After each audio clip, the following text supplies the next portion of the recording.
रामचरितमानस की लोकप्रिय चौपाइयों का अर्थ और उससे संबंधित कथा जानने के लिए सब्सक्राइब करें YouTube चैनल हमारे संस्कार। व्यापक ब्रह्म निरंजन निर्गुण विगत विनोद सुअज प्रेम भगत बस कौशल्या के गोद। भगवान जो सर्वव्यापक हैं, निरंजन अर्थात माया रहित हैं, विनोद रहित और अजन्मा हैं, वही प्रभु प्रेम और भक्ति के वश में होकर माता कौशल्या की गोद में खेल रहे हैं और अपनी लीलाओं से महाराज दशरथ, तीनों माताओं और अयोध्या वासियों को सुख दे रहे हैं। जय श्री राम। तो साथियों, आप सभी का स्वागत है हमारे चैनल हमारे संस्कार में।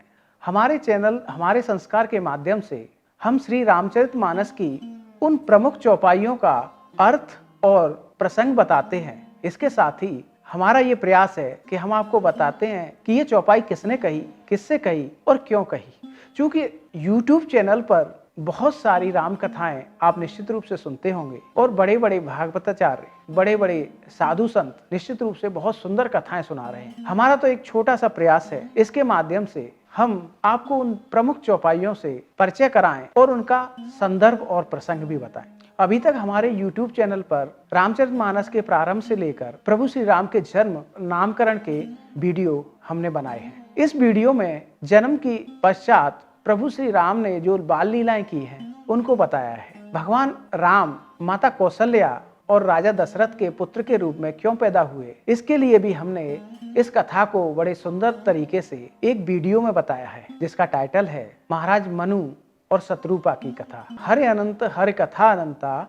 इस वीडियो में आपको इस पूरी कथा के बारे में जानकारी मिलेगी। आइए हम प्रभु श्री राम की बाल लीलाओं का वर्णन करते हैं। प्रभु श्री राम की बाल लीला और प्रभु श्री कृष्ण की बाल लीलाओं में बहुत अंतर है। जहां प्रभु श्री कृष्ण की बाल लीलाएं अलौकिक हैं, वहीं पर प्रभु श्री राम की बाल लीलाओं में एक साधारण बालक की लीलाएं छुपी हुई हैं।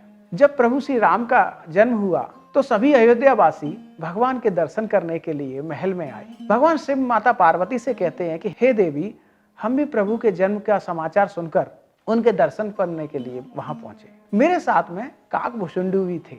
हम दोनों ने साधु का वेश धारण कर लिया था।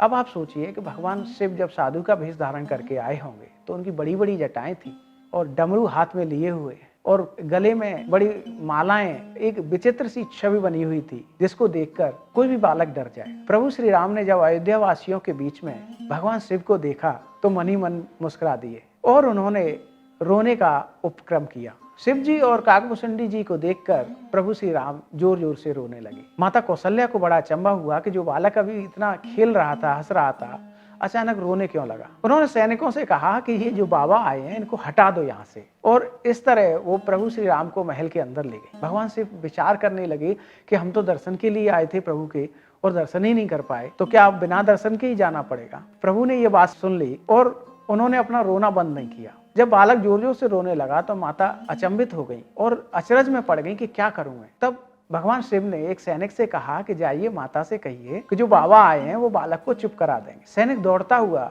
माता कौशल्या के पास पहुंचा। उसने कहा, महारानी, जो दरवाजे पे साधु खड़े हैं वो कह रहे हैं कि वो बालक को चुप करा देंगे अगर आप उनको महल में अंदर बुला के बालक को उनकी गोदी में देती है। माता ने तुरंत ही काकभूषुंडी जी और शिव जी को अंदर बुला लिया। शिव जी ने मन ही मन भगवान को प्रणाम किया और उन्हें गोद में लेकर उनके दर्शन किए। प्रभु श्री राम भगवान शिव जी की गोद में आकर तुरंत ही चुप हो गए। ये देखकर माता बड़ी अचंभित हुई। उन्होंने कहा कि बाबा, आप तो बड़े चमत्कारी हैं, आप तो नित्य आइए और मेरे बालक को आशीर्वाद दीजिए। भगवान शिव ने कहा कि तुम्हारे बालक का आशीर्वाद तो पूरे संसार पर है, इनको आशीर्वाद कौन दे सकता है, मैं भी स्वयं इनका आशीर्वाद लेने के लिए यहाँ आया हूँ। ऐसा कहकर भगवान शिव और काकभूषुंडी जी प्रभु को प्रणाम करके अपने धाम वापस आ गए। ये कथा कैसी लगी आपको, हमें कमेंट बॉक्स में अवश्य अवगत कराएं। अगले वीडियो में अगली बाल लीला के बारे में हम आपको पुनः बताएंगे। तब तक के लिए जय श्री राम।